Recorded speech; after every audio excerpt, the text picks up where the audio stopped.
Okay, here we are with another modern matchup. I'm playing Mono Black Infect, and my opponent is playing Eggs, which is a rather interesting deck. Not one that I know a whole lot about, it has to be admitted, but an interesting one nonetheless. Is our opener? It's kind of slow, but you know, could be decent, especially if we draw something. We are on the draw after all. Opponent plays a Misty. We play a Howltooth Hollow to lead off, and put a Vatmother underneath it. Opponent plays an Elsewhere Flask, revealing to me that he is Eggs, which is certainly something that intrigued me. I play Wrenchmind. Obviously it's not very good against Eggs, seeing as though their majority of their deck is artifacts, which means they only have to discard one card. Cracks a fetch. Reshapes his Elsewhere Flask into a Lotus Bloom. Drops a Bauble, a second Sunrise, and a whole lot of other crazy stuff, drawing quite a few cards.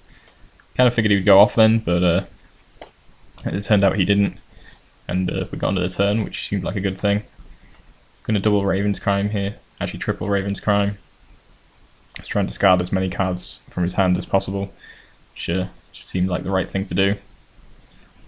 And Sleight of Hands, and Serum Visions, and drops a Ghost Quarter, and a Chromatic Star, sacks Chromatic Star, Ghost Quarters, Sleight of Hand, Chromatic Star.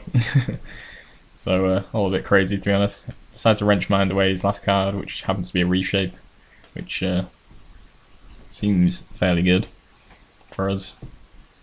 It's clear that he can't go off in his current state, so seems to be doing fairly well. I'm going to play out my Vatmother here.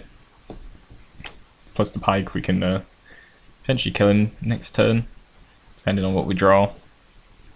So we can drop a few cards into the yard, potentially, or hike up and activate the Inkmoth. So I think now, under a greater pressure, my opponent decides that they need to go off. Got to find the second Sunrise, and pretty much over from here. I'll let you enjoy the playing out of Eggs, but in all honesty I haven't got a whole lot to commentate on, seeing as though not really too familiar with the deck or how it works, in all honesty. But seems to be working pretty well here as he sacks his cantrips, basically finding more copies of his Face Reward and Second Sunrise, and eventually gets into a loop with a Pyrite Spellbomb, being able to kill me off. I think we're pretty close to that situation right now, yeah. So using Conjurer's Bauble to put Second Sunrises and Face Rewards back into his deck, and then generating mana with all his Lotus Blooms and his Chromatic Spheres, etc. Using Pyrite Spellbomb to ping me for 2, and I believe that just creates an infinite loop, which you can't get out of, and you eventually die. So I just conceded there rather than forcing him to kill me 2 damage at a time. So on to game 2.